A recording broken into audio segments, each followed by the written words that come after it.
तो आज हम लोग सीखेंगे कि पीसीआर रिएक्शन कैसे लगाते हैं।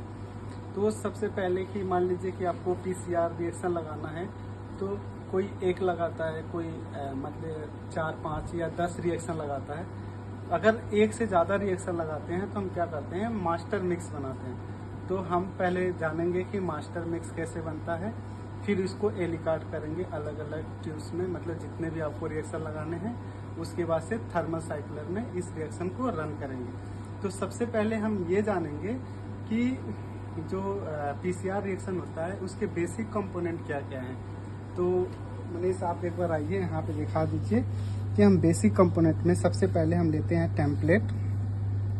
टेम्पलेट, उसके बाद से मिलीक्यू वाटर, फिर डीएनटीपीज, फिर टैग पॉलीमरेज, उसका कोई भी पॉलीमरेज या एंजाइम होता है उसका बफर यूज करते हैं। उसके बाद से हम इसमें प्राइमर यूज करेंगे, रिवर्स प्राइमर और फॉरवर्ड प्राइमर। कंसंट्रेशन में हम माइक्रोलीटर लेते हैं, जैसे 0.5 माइक्रोलीटर, 6.9 माइक्रोलीटर। तो हमारा जो भी होगा ये यूनिट माइक्रोलीटर में ही रहेगी। उसके बाद से हम ये हमारे 10 माइक्रोलीटर का रिएक्शन है और ये एक रिएक्शन के लिए है। तो अगर हमें मान लीजिए 10 रिएक्शन लगाना है तो हम इस कंसंट्रेशन को या इस वॉल्यूम को हम 10 से मल्टीप्लाई करके मास्टर मिक्स बना लेंगे। और हम ऑलरेडी मास्टर मिक्स बना चुके हैं। आप देख सकते हैं मुझे लगाने हैं 8 रिएक्शन, तो हमने 8 रिएक्शन के लिए मास्टर मिक्स बना लिया है और इसको अब हम एलिकॉट करेंगे। तो सबसे पहले हम ये जो पीसीआर ट्यूब्स है इसको ओपन कर लेंगे।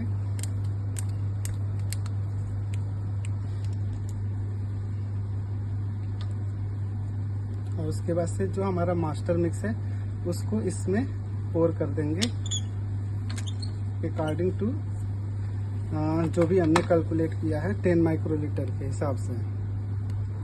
तो हम एलिकॉट कर रहे हैं मास्टर मिक्स को।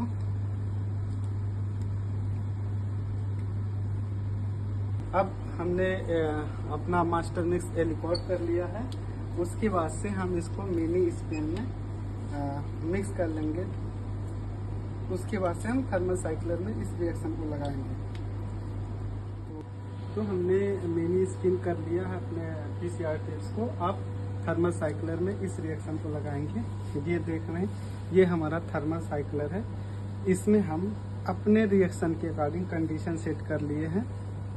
इसमें क्या होता है कि सबसे पहले हम स्टेप, जैसे कि पीसीआर रिएक्शन के स्टेप होते हैं डीनेचुरेशन, एनेलिंग और एक्सटेंशन। तो डीनेचुरेशन के लिए हम 94 या 95 डिग्री टेम्परेचर रखते हैं और एनेलिंग टेम्परेचर जो होता है वो हमारा प्राइमर प्राइमर के अकॉर्डिंग डिसाइड होता है तो एनेलिंग टेम्परेचर के कितना। और एक्सटेंशन टेम्परेचर जो होता है वो 72 डिग्री होता है, लेकिन उसकी टाइमिंग इस तरह से डिसाइड होता है कि आप कितने बड़े फ्रेगमेंट को एम्पलीफाई कर रहे हैं। मतलब अगर 1 kb का आप डीएनए एम्पलीफाई करना चाह रहे हैं तो उसका टाइम होगा 1 मिनट के आसपास। तो ऐसे अगर मान लीजिए 2 kb का आपको एम्पलीफाई करना है फ्रेगमेंट, तो 2 मिनट आपको देना पड़ेगा एक्सटेंशन का। तो हम अपना रिएक्शन लगाते हैं।